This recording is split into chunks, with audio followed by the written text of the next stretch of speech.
Very good morning, students. Last class we have discussed about relationship between delta G, equilibrium constant K as well as reaction quotient Q, and also based on that our numerical we have solved, and one more important numerical based on same expression I will take today. The value of delta G naught for the phosphorylation of glucose in glycolysis is 13.8 kilojoules per mole. Find the value of Kc at 298 Kelvin. So let us discuss how to solve this problem. So data given, let us consider delta G naught value they only given, but in terms of kilojoules they have given, that is 13.8. So in joules that becomes 13.8 into 10 raised to 3 joules per mole. Temperature they given, that is 298 Kelvin. Similarly R value we know 8.314 joule per mole per Kelvin. And what we have to calculate? We should calculate equilibrium constant K should be calculated. Since they have provided delta G naught value, we know the relation, that is delta G naught will be equal to minus RT ln Kc. But calculation involving ln is difficult for us. So I will substitute the value of ln. Since you all know ln will be equal to 2.303 or ln will be equal to 2.303 log. You substitute the same in the expression so that delta G naught will be equal to minus 2.303 RT into log Kc. But what we have to calculate? We should calculate Kc.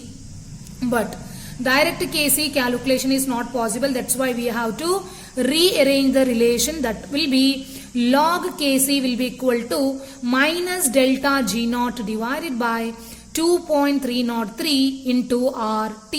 And substitute the values given. Delta G naught value you all know, minus from the formula 13.8 into 10 raised to 3 divided by 2.303 as such.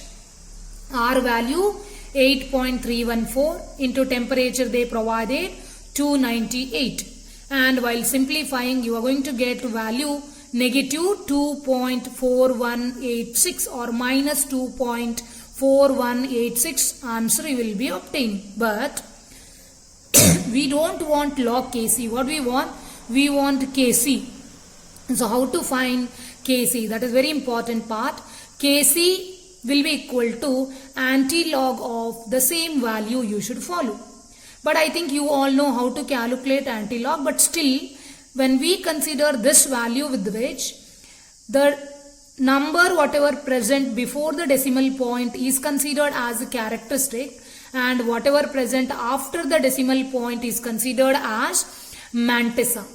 So you should note the thing that in order to calculate or in order to find anti-log, mantissa must be positive. That is very important. That's why this number whatever obtained is negative, but we should consider mantissa must be positive. So that what we will do?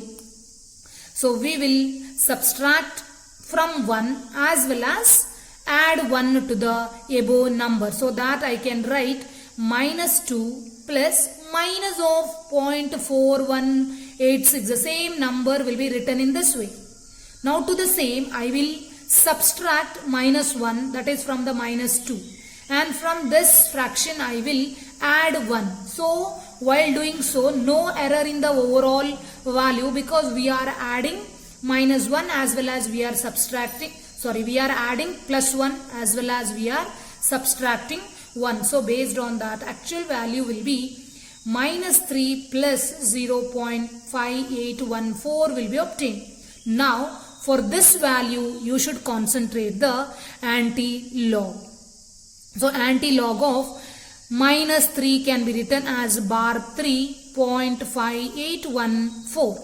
So while checking the anti-log, before the decimal point whatever present will be raised to the power as such. As it is minus, it will be raised to 10 to the power minus 3. Remaining is this, that is 0.5814. So for that value you should check the antilog from the logarithm table. So while checking antilog, how you will check the antilog? That is 0.58 or 0.58 under 1 and mean difference 4 you should take, and the value will be 3815 will be getting. And the rule says after one digit you should place the decimal point, so that the answer will be 3.815 into 10 raised to minus 3. This will be the KC value. That is about a numerical. Then children, we have to concentrate about next concept, that is factors affecting equilibrium. Which are the factor affects equilibrium? Very important.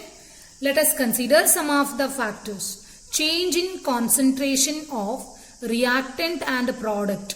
Similarly, change in temperature, change in pressure, addition of catalyst as well as addition of inert gas to the equilibrium reaction are the important factors which will changes the equilibrium or which will affect the equilibrium.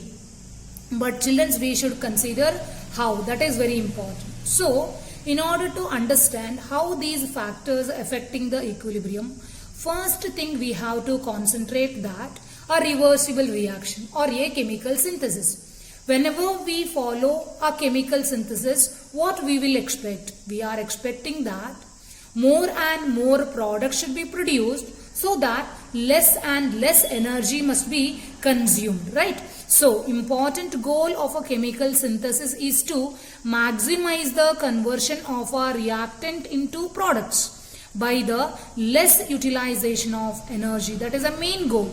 And children, you all know, since we have studied the equilibrium constant concept in detail, so Kc is independent of initial concentration.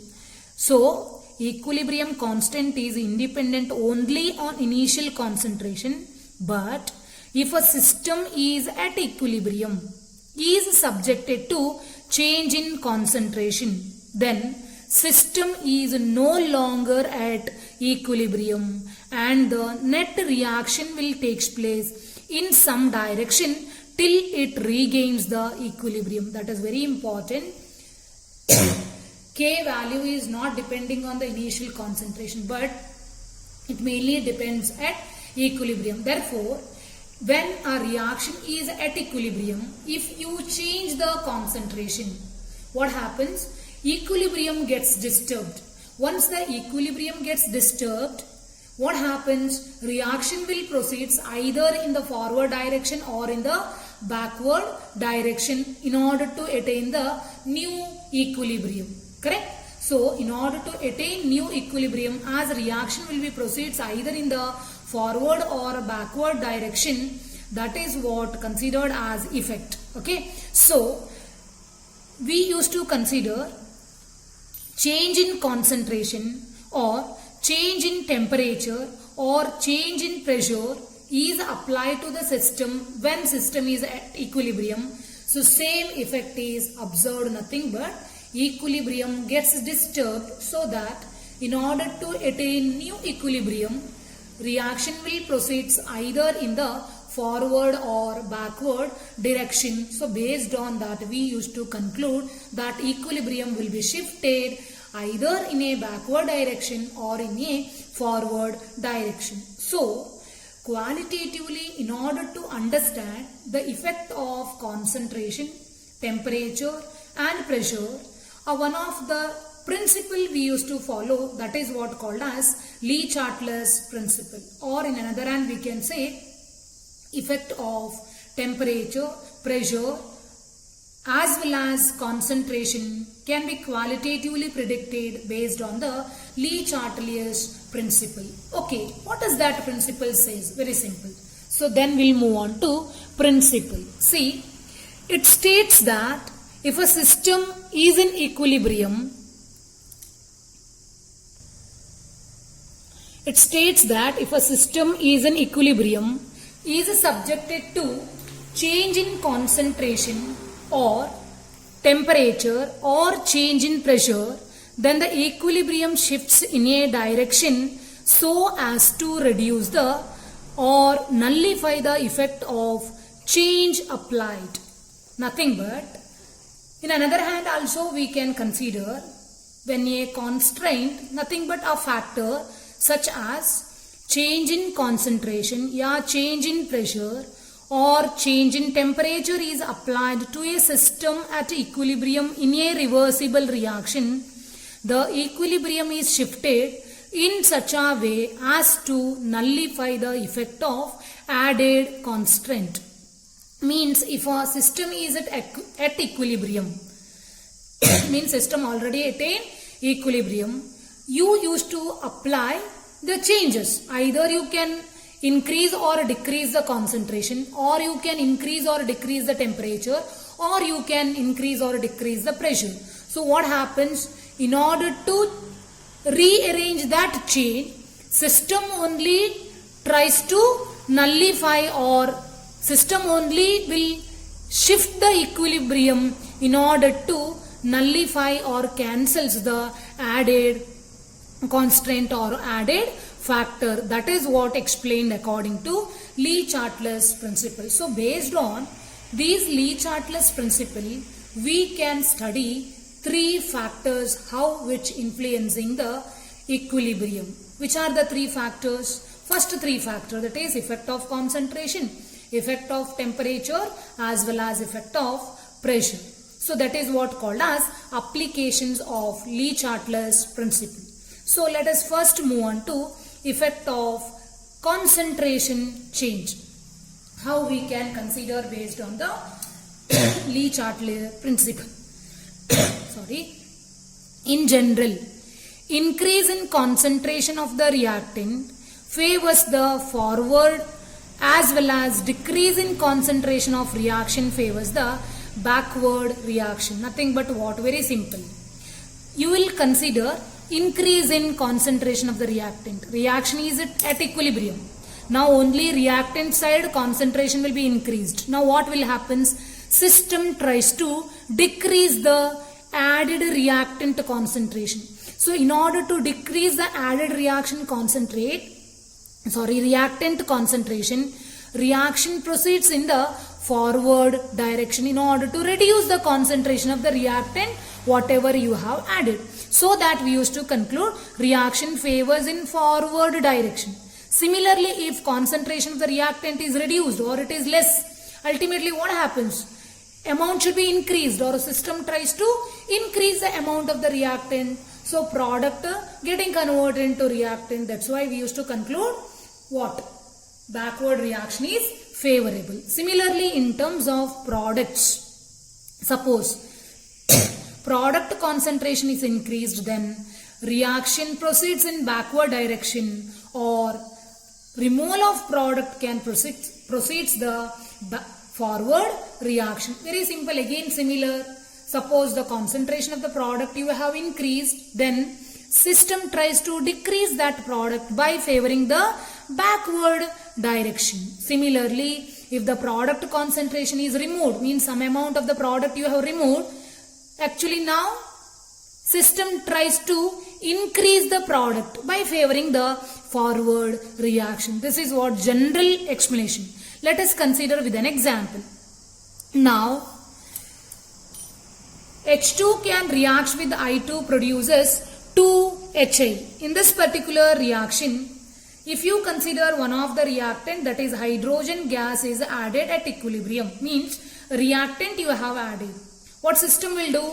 System tries to decrease that reactant concentration in order to attain the equilibrium, or in order to regain the equilibrium, so that reaction will proceed in the forward direction.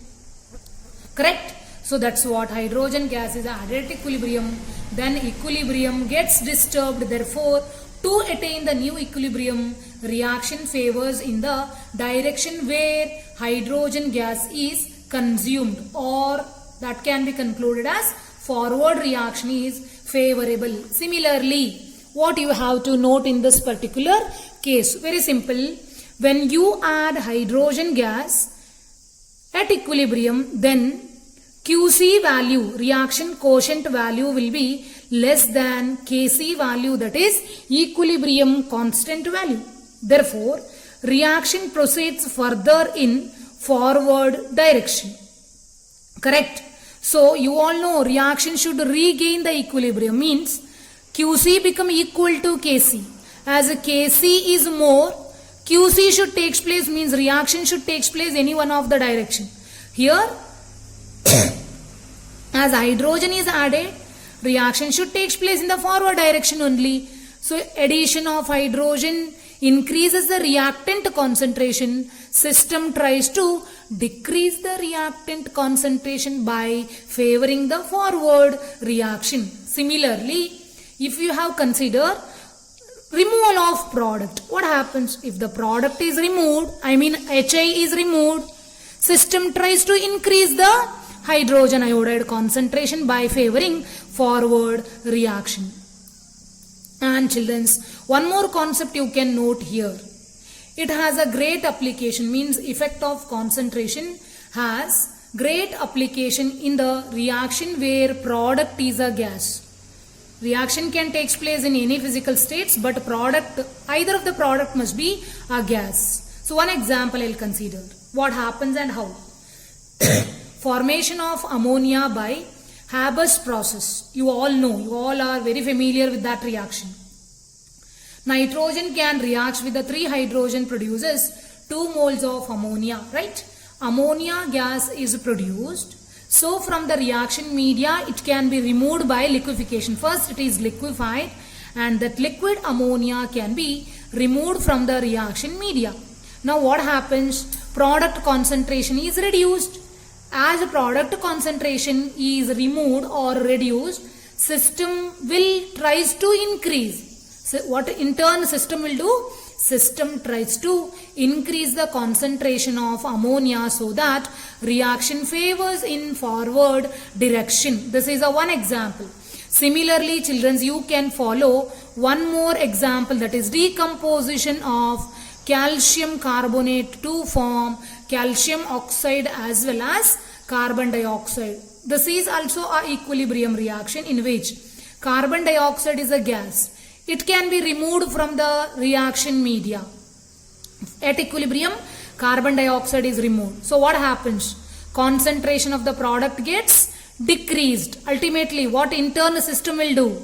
System will increase the concentration by system will try to increase the concentration of products by favoring forward direction. Since it is a gas, as one of the product can be removed, reaction will be proceeded. That's why I have mentioned it is applicable for a reaction in which product is a gas. Okay children, let us move on to one more important example. It is actually experimental observation. How equilibrium can be disturbed based on that reaction can be shifted either backward or forward direction. I'll consider one equilibrium reaction in which ferric nitrate solution is treated with the potassium thiocyanate solution, which in turn produces a complex that is a deep red color. Got it clear?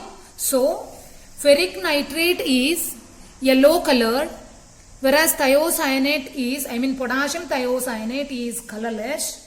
Since it has produces a product, it is deep red color. And children, when equilibrium attains color intensity, that is deep red color intensity becomes constant. That indicates that reaction is at equilibrium. So for that reaction, Kc can be expressed as, you all know how to express equilibrium constant K. Now what you have to consider, in this particular reaction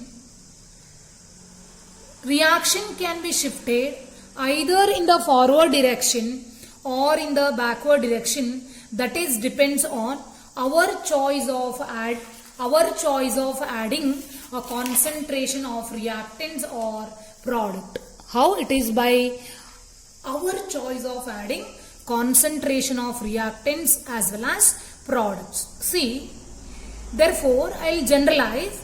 Equilibrium can be shifted in the backward direction by the removal of Fe3 plus or SCN minus ions, thiocyanate ions. Since you all know, in this particular reaction, Fe3 plus as well as thiocyanate ions are reactants, correct? As these reactants are removed, what happens? System tries to increase the reactant concentration by favoring backward reaction. That's what I am going to explain here. See, but for that one additional reactant I am going to add. Equilibrium can be shifted in the equilibrium can be shifted in the backward direction by the removal of either Fe3 plus ion or SCN minus ion. How? If we add oxalic acid to the above reaction, when reaction is at equilibrium, Fe3 plus ion can form stable complex with the oxalic acid. When reaction is at equilibrium, what you are going to do? You are going to add oxalic acid to the same reaction mixture, so that from the reaction, one of the reactant Fe3 plus gets reacts with the oxalic acid whatever you have added. Ultimately what happens, children? The concentration of Fe3 plus ion decreases because it has involved now reaction with the oxalic acid. So that what happens? Red color intensity decreases. So as red color intensity decreases, indicating that Fe3 plus ion concentration as decreases, reaction should favors in the backward direction only. Similar way, one more ion I will take, that is thiocyanate ion. In order to remove thiocyanate ion, I will add one more reagent, that is aqueous mercury chloride, HgCl2 in aqueous media. What happens? Which is having a tendency to react with the thiocyanate ion and produces a stable complex. So now also one of the reactant is Cn minus, SCN minus will be removed. So as SCN minus ion concentration decreases, again red color intensity decreases, which also favors the backward reaction. Similarly, children, you can consider, suppose if we add potassium thiocyanate, which favors the forward reaction, nothing but red color intensity will increases. Okay children, that is about effect of concentration with the different examples. Let us move on to effect of pressure. How pressure will affects on equilibrium reaction. In general, you all know pressure is inversely proportional to volume. Nothing but pressure increases, volume should decrease, right? In general, I will consider as pressure increases, then equilibrium shifts in a direction where decrease in volume is observed and vice versa. This concept you all know. Suppose for a reaction, if pressure is increased, then system tries to decrease the pressure by decreasing the volume. Decreasing the volume can be expressed in terms of number of gaseous moles. So that is what. In another hand also we can consider for a reaction in which gaseous number of products is equal to gaseous number of moles of reactant, that is nothing but delta N value is 0, then pressure has no effect for such reactions. Later I will consider an example.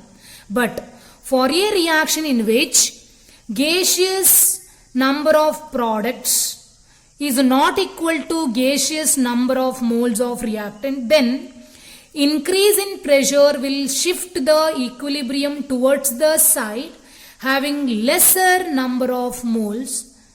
Reverse will happen if the pressure is decreased. That's what I have mentioned. Suppose pressure increases, system tries to decrease the pressure by favoring the reaction in which number of moles of substance decreases.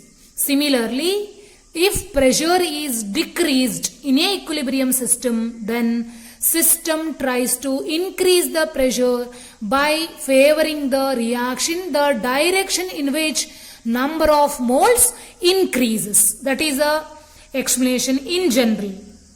I think you all got the concept. I will repeat. Pressure increases, equilibrium of the reaction shifts in the direction where decrease in the volume is observed. Okay, pressure increases, then system tries to decrease the pressure by decreasing the number of moles. So children, you should note this is applicable only for gaseous reaction. This is not applicable for all type of reaction. It is applicable only for gaseous reaction. Let us consider an example. Hydrogen gas can react with the iodine gas, in turn produces 2HI gaseous. For this reaction, delta N, you all know that is change in number of gaseous moles with respect to products and reactants. Here, gaseous moles of product is 2. Similarly, gaseous moles of reactant is also 2. So, delta N value is 0. I mentioned for a reaction in which delta N value is 0, then pressure has no effect on equilibrium. If pressure has its own effect only when number of moles of product is not equal to number of moles of the reactant, means delta N is not equal to 0. When delta N is not equal to 0, pressure has some effect. Let us see what is that effect by considering an example. Nitrogen can react with the 3 moles of hydrogen, produces 2 moles of ammonia. This is a synthesis of ammonia by Haber's process. For that reaction, you can calculate delta N value will be minus 2, right? Because 2 moles of product, 4 moles of reactant.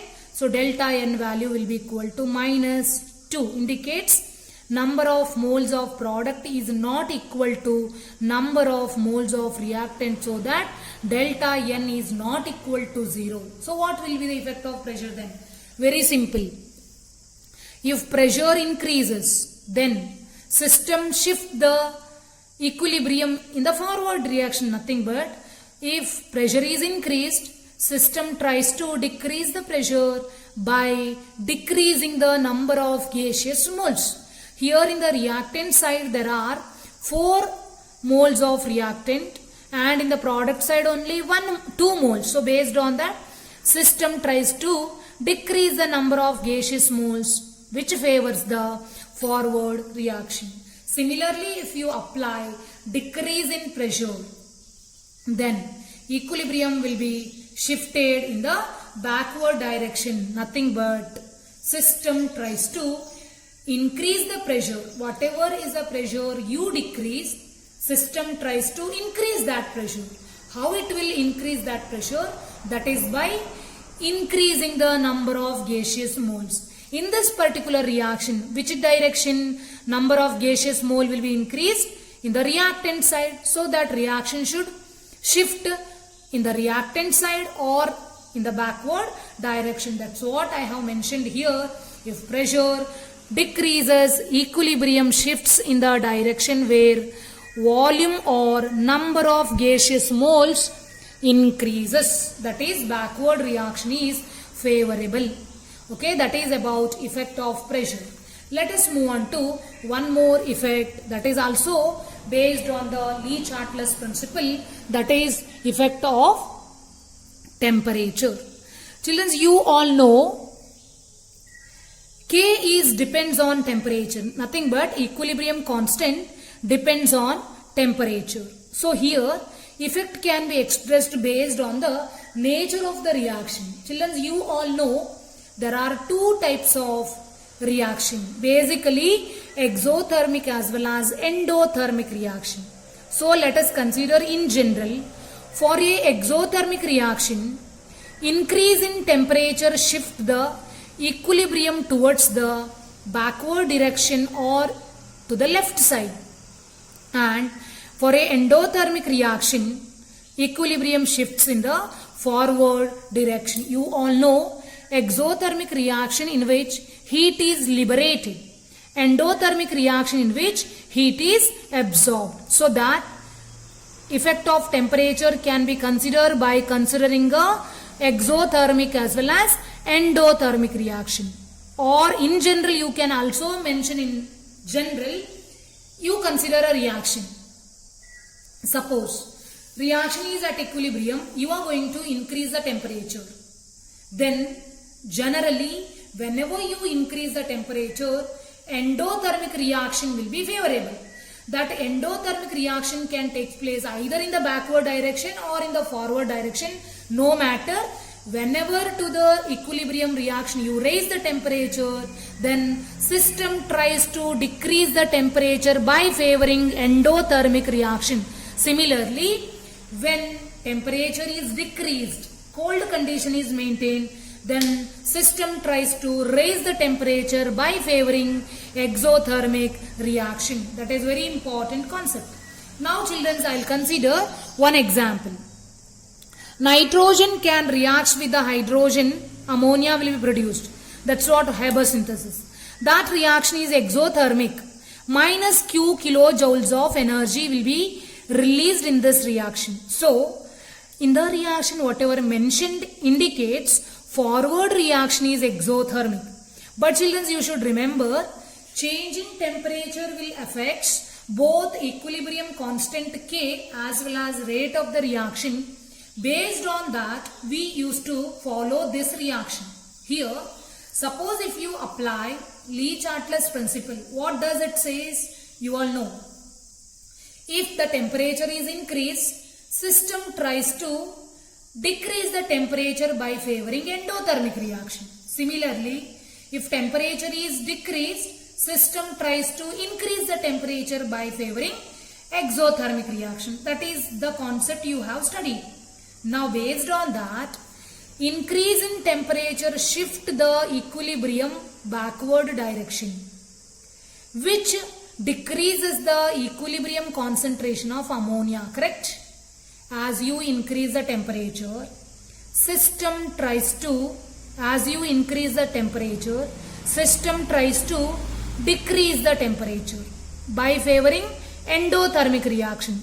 In this particular reaction, backward reaction is endothermic and forward reaction is exothermic. So for this example, reaction should favor backward direction as temperature increases. So concentration of ammonia will be decreases, means less and less ammonia will be produced by increasing the temperature. So what we can conclude? Therefore at low temperature, forward reaction will be favorable, that is high yield of ammonia will be obtained at low temperature. But practically or experimentally if you have observed, at low temperature, what will be the rate of the reaction? Rate of the reaction at low temperature is very low. So that this particular reaction requires a catalyst. So in order to increase the rate of the reaction, especially in this case, means in the synthesis of ammonia, a catalyst will be used. Similarly, children, you can consider one more experimental observation, that is interconversion of nitrogen dioxide to its dimer, that is NO2 gas to N2O4 gas. This reaction is also exothermic, means forward reaction is exothermic, backward reaction is endothermic. Same concept here, as it is experimental observation, we used to follow color intensity. NO2 gas is brown in color, its dimer, that is N2O4, is colorless. Children, forward reaction is exothermic, you can understand by the reaction. Since if you increase the temperature, means temperature is increased, what will system do? System tries to decrease the temperature in order to regain the equilibrium. How? Backward reaction will be endothermic, so that which favors backward reaction. That is, brown color intensity increases at higher temperature. But at low temperature, forward reaction favors. indicates forward. At low temperature, system tries to increase the temperature by releasing the energy so that brown color intensity decreases. Similar way, one more example you can follow for endothermic reaction. So here I have considered a complex hexa-aqua cobalt complex reacts with the aqueous chloride ion, leads to the formation of a new complex in aqueous media that is also blue color. This reaction means forward reaction is endothermic. Positive means backward reaction is exothermic. So children, you should remember, at room temperature is considered as comparatively high temperature. Equilibrium mixture is blue in color. So at low temperature what happens? Temperature is decreased. If you have cooled in under a freezing mixture, system tries to increase the temperature by releasing the energy. So which reaction is exothermic? Backward reaction is exothermic, so that which will releases energy. So based on that we can consider backward direction or backward reaction will be favorable if temperature is decreased, so that pink color intensity will also increases. Blue color changes to pink color. This is about effect of temperature. By that, three different effects, that is change in concentration, change in pressure and change in temperature at equilibrium, can be understood by considering Le-Chatelier's principle. Other two factors, that is effect of catalyst as well as effect of addition of inert gases, will be discussed in the next video. Practice properly. Good luck.